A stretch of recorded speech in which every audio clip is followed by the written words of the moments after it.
Hello दोस्तों, कैसे हो? Good afternoon. आयंस स्टडी में आपका स्वागत है। मैं पाटिल में। हम पढ़ रहे दोस्तों वर्ग 1 के लिए हिस्ट्री, जो कि वर्ग 1 के लिए भी बहुत महत्वपूर्ण है। हॉस्टल अधीक्षक मतलब ये दोनों दोनों के लिए बहुत महत्वपूर्ण है। किसके लिए?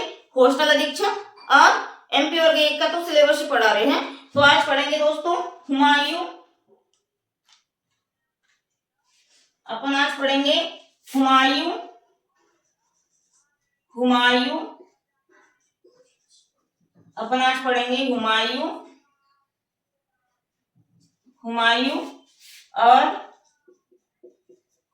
और शेर शाह सूरी।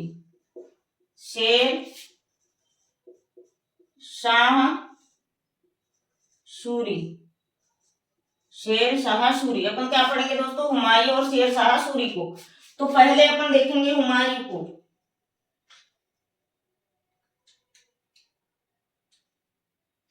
तो सूर्यवंश, इसको सूर्यवंश भी कहते हैं। सूर्यवंश कौन सा वंश कहते हैं? सूर्यवंश। तो इसका कार्यकाल कब से कब तक के है? 1540 से 1545। अब लिखेंगे या क्रम से लिखेंगे। पहला है हुमायूं, दूसरा है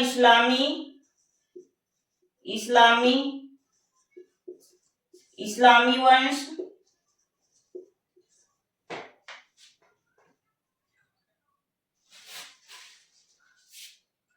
तीसरा है सिकंदरी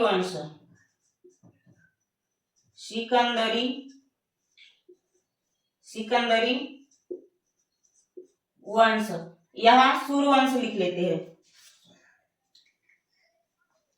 यहाँ पे लिखेंगे दोस्तों सूर्यवंश।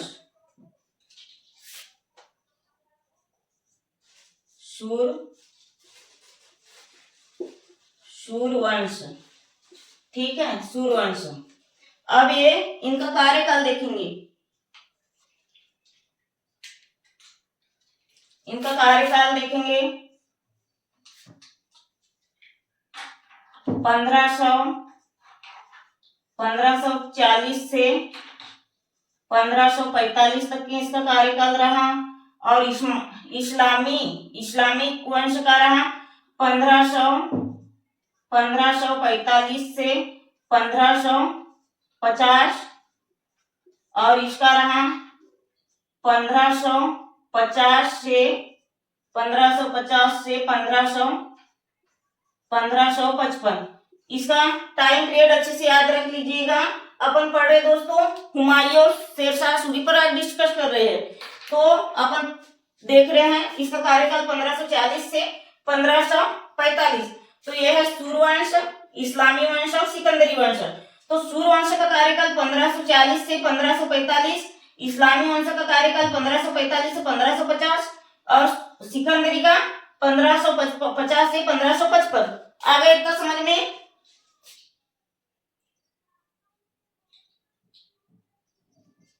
तो अपन पहले पढ़ेंगे हुमायूं को। हुमायूं का पढ़ेंगे कार्यकाल 1545 से 1540 से 1545, ठीक है। यार पेन से दिखेगा नहीं अच्छे से। तो देखिए हुमायूं के पिता कौन रहते हैं? हुमायूं के पिता कौन रहता है? बाबर। और माता रहती है हुमायूं की,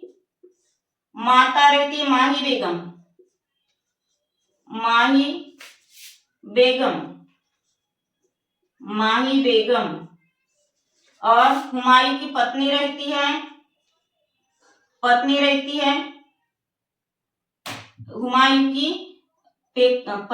है हजिया बेगम।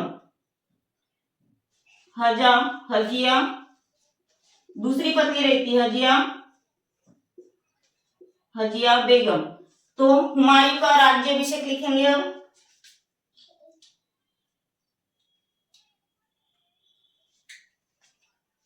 अब क्या है, ये सेकंड पत्नी रहती है बेगम, सेकंड पत्नी लिख देते हैं।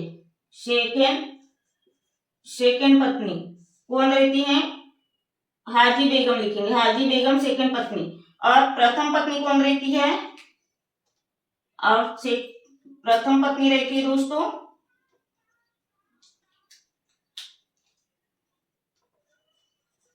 पत्नी, ये है फर्स्ट, याद रखोगे, ये है फर्स्ट पत्नी कौन रहती है, बानो बेगम,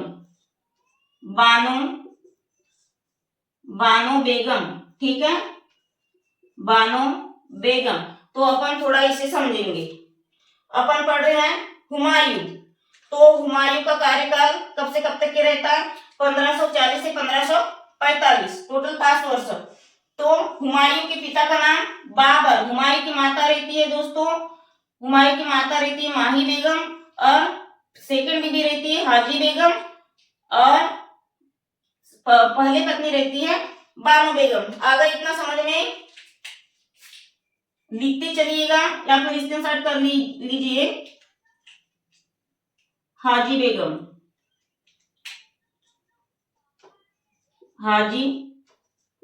हाजी बेगम, इतना स्क्रीनशॉट कर लीजिए दोस्तों। तो अब थोड़ा हुमायूं के बारे में समझते हैं। हुमायूं का कार्यकाल कब से कब तक के रहता है, 1540 से 1545 तक के। हुमायूं के पिता कौन रहते हैं, बाबर। हुमायूं की माता रहती है दोस्तों माही बेगम। हुमायूं की पहली पत्नी रहती है बानो बेगम। हुमायूं की सेकंड पत्नी रहती है हाजी बेगम। तो हुमायूं के पापा मर जाते। हुमायूं के पापा कौन, पिता अकबर। तो अकबर के मृत्यु के बाद 30 साल में किसका राज्याभिषेक होता है, बाबर का राज्याभिषेक होता है। तो राज्याभिषेक हो जाता है, उसके बाद में हुमायूं युद्ध में जाता है। तो सबसे पहले कौन सा युद्ध, कन्नौज बिलग्राम का युद्ध किसके साथ लड़ता है, शेरशाह सूरी के साथ में। तो शेरशाह सूरी के साथ में जो युद्ध होता है कन्नौज बिलग्राम का, उसमें हुमायूं बुरी तरीके से पराजित हो जाता है, हार जाता है, और शेरशाह सूरी जीत जाता है, ठीक है। आगे इतना समझ में, कन्नौज बिलग्राम का युद्ध किसके साथ होता है, हुमायूं वर्सेस किसके साथ, शेरशाह सूरी के साथ। तो इतना स्क्रीनशॉट कर लीजिए।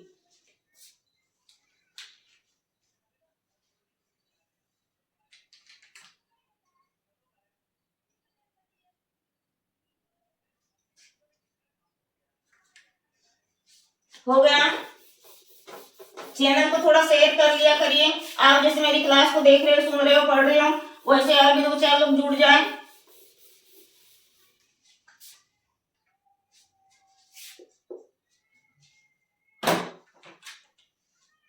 हुमायूं का राज्याभिषेक लिखेंगे, हुमायूं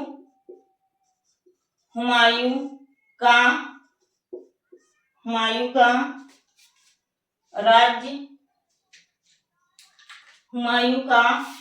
राज्याभिषेक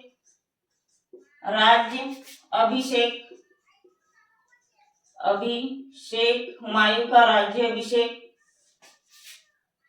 हुमायूं के पिता कोष्टक में लिख देते, फिर से बाबर के भूलना जा, बाबर की मृत्यु के बाद 30 साल की उम्र में होता है, क्या होता है, हुमायूं का राज्याभिषेक, ठीक है। तो सबसे पहले कौन सा युद्ध होता है, 1540 में राज्याभिषेक हो जाता है। राज्याभिषेक होने के बाद में 1540 में चौसा का युद्ध होता है, किसके बीच, चौसा का युद्ध होता है हुमायूं और शेरशाह सूरी के बीच, शाह सूरी के बीच में तो हुमायूं बुरी तरीके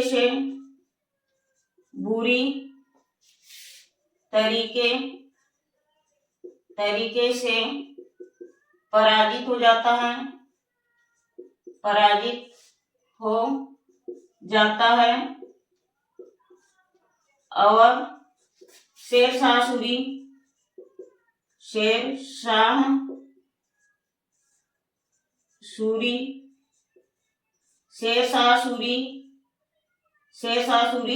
जीत जाता है, विजय हो जाता है, जीत जाता है, ठीक है, जाता है। फिर सेकंड युद्ध होता है 1540 में कन्नौज बिलग्राम का युद्ध बहुत महत्वपूर्ण है। कई बार कोई भी एग्जाम में आता है, कॉम्पिटिशन एग्जाम में, कन्नौज या बिलग्राम का युद्ध, कन्नौज या बिलग्राम का युद्ध होता है। हुमायूं और शेरशाह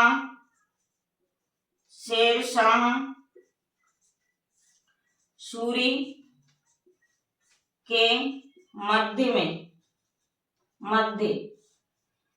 तो हुमायूं इसमें भी हार जाता है, हुमायूं हार जाता है और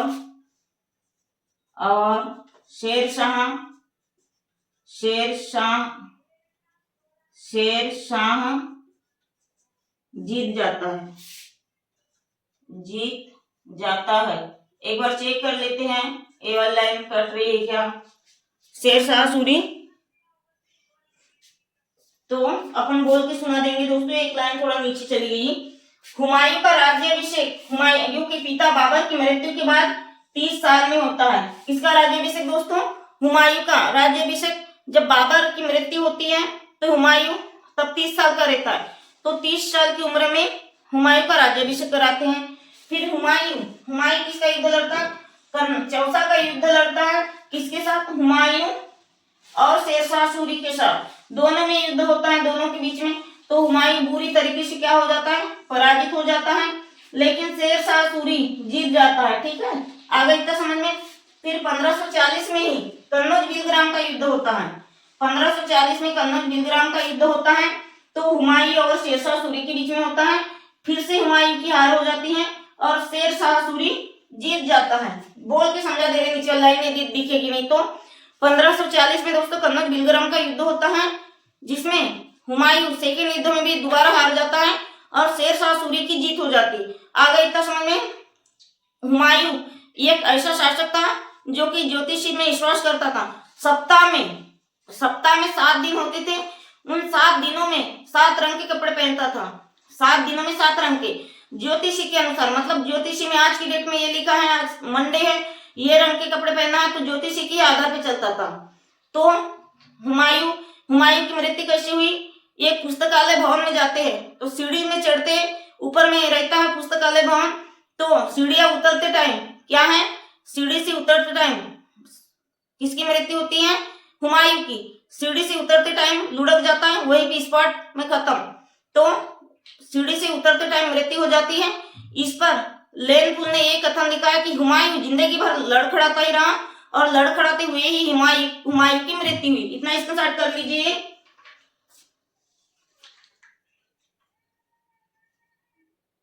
जल्दी से स्क्रीनशॉट कर लीजिए दोस्तों।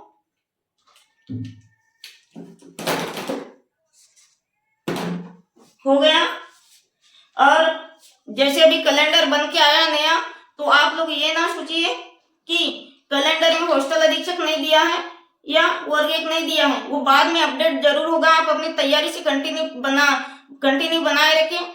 आएगी फरवरी मार्च में आएगी और जून तक के वर्ग 1 की एग्जाम भी हो जाएगी, और हॉस्टल अधीक्षक भी अक्टूबर नवंबर या अगस्त में हो जाएगी। ये 2 वैकेंसियां तो आएगी ही, यदि कैलेंडर में नहीं भी दिया तो कुछ नहीं होता, वो बाद में अपडेट हो सकता है। लेकिन ये मान के ना चलिएगा कि कैलेंडर में अपडेट नहीं है वर्ग का और हॉस्टल अधीक्षक, तो आएगी नहीं, जरूर आएगी।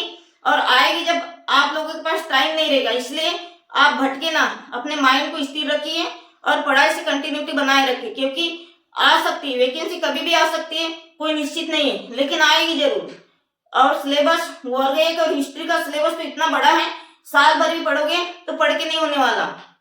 तो हमारे चैनल से बने रहिएगा और थोड़ा लाइक वाइक शेयर वेयर सब्सक्राइब कर दिया करिए।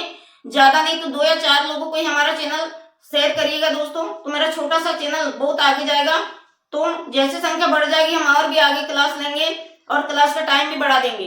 लेकिन हम क्लास का टाइम बढ़ाएंगे, एमसीक्यू कराएंगे, आप थोड़ा अपनी संख्या बढ़ाकर सब्सक्राइब करिए। ठीक है दोस्तों, इतना स्क्रीनशॉट हो गया लेकर पढ़ाई से जुड़े रहिएगा। यदि कुछ समझ में ना आए तो क्लास खत्म होने के बाद आप मुझे कमेंट से कर सकते हो, और आपको कौन सा टॉपिक पढ़ना है तो आप कमेंट से भी जरूर करिएगा। थोड़ा चैनल को लाइक और शेयर और कर लिया करिए। और यदि कोई प्रॉब्लम हो, कोई किसी टॉपिक से, या बोर्ड चमक रहा हो या राइटिंग नहीं समझ आ रही हो, तो आप कमेंट से करिए। तो दोस्तों अब आज के लिए इतना ही, धन्यवाद, जय हिंद।